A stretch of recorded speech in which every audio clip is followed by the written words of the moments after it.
Welcome back to Big Country Politics on KTAB. Well, hello and welcome to this week's Sunday Conversation here on Big Country Politics. I'm Manny Diaz. This week our special guest is Sweetwater Interim Police Chief, Mr. Cory Stroman.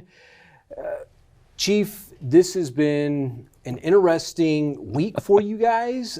Sweetwater PD, a lot of different agencies tackling a very unique case on Monday involving a hostage at a hotel, a door dasher. You can't make this stuff up. In fact, this story went just viral all throughout Nexstar Nation, the parent company. News Nation, our sister outlet, picked this up, went national. And I think in one day on, what was it, Tuesday, we had over 400,000 page views. Oh, wow. So people were locked into this story. First and foremost, tell us, I guess, was this I imagine this had to have been a surprise to you to see this shake out on Monday.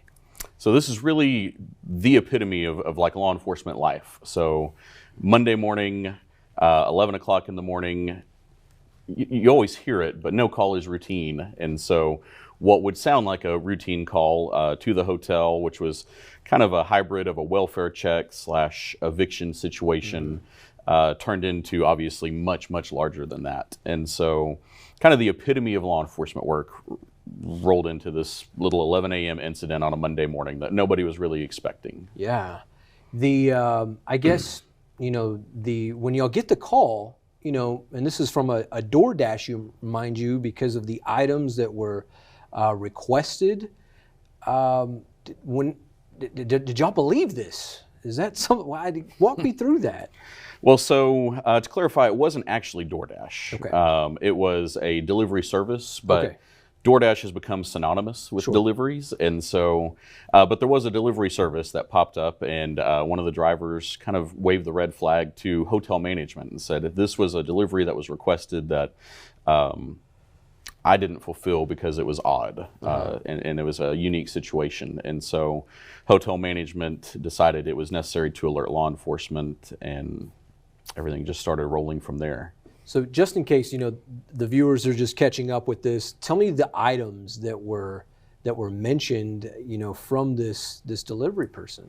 So we haven't actually released the list of items because this case is still waiting to be filed at the DA's office, who usually kind of tell us which information is best to put out. But it was a list of items that would not be part of your routine order, so to speak. They certainly got the attention of the driver, who then felt it was necessary to at least notify the hotel management that there was some unusual items on this order. We were hearing something along the lines of a hatchet, bleach, tape of some sort.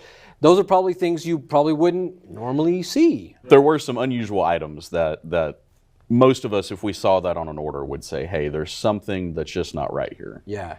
Can you tell me about the timeline on that day? I guess to... obviously give us a Cliff's Notes, when you guys received the call to essentially just working through this whole thing. So again, kind of the epitome of the progression and how quickly things devolve and develop sometimes. I think the initial call was in the area of 11:30. And by 11:40 was whenever I was notified that we had a hostage / standoff situation. So in the span of 10 minutes, we went from, again, what seems like a low priority call, welfare concern / eviction from the hotel, to 10 minutes later, we have guns drawn and we have a hostage inside the room. So it was a very quick progression that went from routine, so to speak, to next level. What kind of took it to the next level with all that? So as our officers went to make contact, it was apparent that the subject in the room that was ultimately arrested, they had already been made aware that he had a felony warrant out of Scurry County, another jurisdiction. And so whenever they went to make contact, they were able to verify he was in the room, and as they were trying to enter the room, threats were made, and they included the possibility or the claim that a firearm was present. And as the call progressed, it became apparent no shots were ever fired, but it was confirmed there was a firearm in the room, and a threat was made against the individual in the room, basically saying, creating them as a hostage, or purporting them as a hostage. I guess, what really kind of led to? Can you tell us what led to this? Was it is it perhaps maybe a deal gone bad of some sorts? What can you tell us about that? I think it was ultimately timing. There was heavy law enforcement presence at that point. I mean, in a motel room, it takes 1 or 2 officers to just control that space. And you have a subject in the room that obviously doesn't want to go to jail. And so at that point, any opportunity apparently was seized, and one of the individuals that was in the room as a bystander then became a hostage and was being held with threats against their safety, against the officer's safety, and against the individual with the weapon. So Sure. It went from an attempt to make contact and try to peaceably serve a warrant to a situation where they were barricaded in the room and a hostage had been taken at that point with a threat against their life. And the hostage had an outstanding warrant themselves, so they're being rescued, but then taken to jail at the same time. That's one of those very unfortunate things in law enforcement, and a lot of people don't really understand. A warrant is always written, and the language is usually, or almost always, something to the effect of, to any peace officer in the state of Texas, you're hereby commanded to take this person into custody. Mm-hmm. And so there's not a lot of discretion given to peace officers when it comes to arrest warrants, particularly felony arrest warrants, which is what the hostage Right. had. And he was very calm, very agreeable. We didn't have any issues with him resisting. I think he understood he had a warrant, and at that point, he was willing to surrender into custody as opposed to stay into the situation that he was Wow. in. So, you never want to arrest a hostage, No. but that's the order that was given by a judge, and I mean, ultimately, it's the result of at least evidence that a crime has been committed that is out of our control. Certainly. I'm assuming there probably has to be a protocol in place. Are there things that were fine-tuned at this point? I mean, because it's not every day that you see a hostage situation, you know?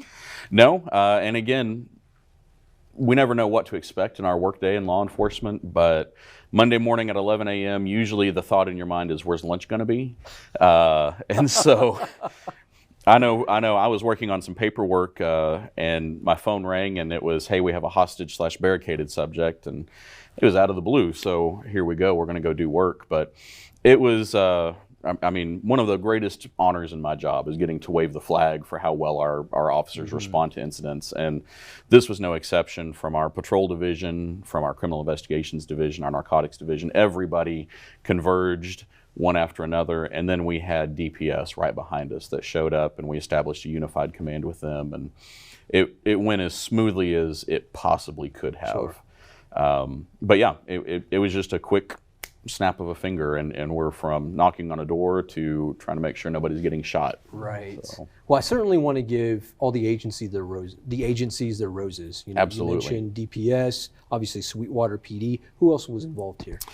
So there was a time where the Nolan County Sheriff's Office, they didn't respond with us, but they were helping take our calls, because a call like this overwhelms your resources quickly. And so we've pulled, our patrol division is here, our specialized units are here, but we still have a population of 10 to 11,000 people all over town that are needing police services. So Sheriff's Office was contacted, they agreed to help cover our calls. DPS, we didn't even have to request them, they heard the traffic and they came to our assistance, and very quickly they came up, asked for what was needed, and helped plug the holes that we had going on. So. We're going to step aside for a quick commercial break, but when we come back, more with Interim Sweetwater Police Chief Cory Stroman, as we're talking about public safety. Certainly, if you encounter something like this, what do you do? That and more after the break. Welcome back to Big Country Politics on KTAB. Welcome back to the Sunday conversation here on Big Country Politics. This week our special guest is Sweetwater Interim Police Chief Cory Stroman. Chief Stroman, you know, this is one of the more unusual cases that we've kind of experienced. I mean, this is probably one for the books for you. Certainly, we want to get into the I guess the public safety elements of this, but first and foremost, what can you tell us about this suspect here that took another person hostage? So we don't know a whole lot about him because he's not a Sweetwater resident. I think this was our agency's first encounter with him. But I believe his warrants stemmed from a larger scale narcotics investigation in another jurisdiction that had just wrapped up. They issued those warrants, and of course he was, I think, maybe laying low in Sweetwater trying to avoid detection. Sure. Well, he did not do a good job of that, that's for sure. Tell me, how long you've been in law enforcement? I've been in law enforcement since 2009. 2009. So, I mean, you are approaching perhaps 20 years. I mean, that's what, 16 years you've been in law enforcement? Yeah, we're getting there. Yeah. Did you ever, in your wildest dreams, ever experience, think about, you know what, we might see a hostage situation here involving a delivery service where some items were ordered in this capacity? Did that ever cross your mind? I can say this is probably one I haven't ever really thought we would see. So sometimes you never cease to be surprised, but this is one that I hadn't really dreamed up at any point. For a delivery person, everyone has a side hustle these days. They can do this on the side, what have you.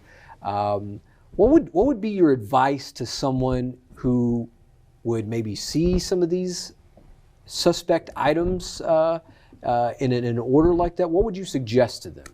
So I think this is a good case, and we preach this to kids and all ages of if you see something, say something.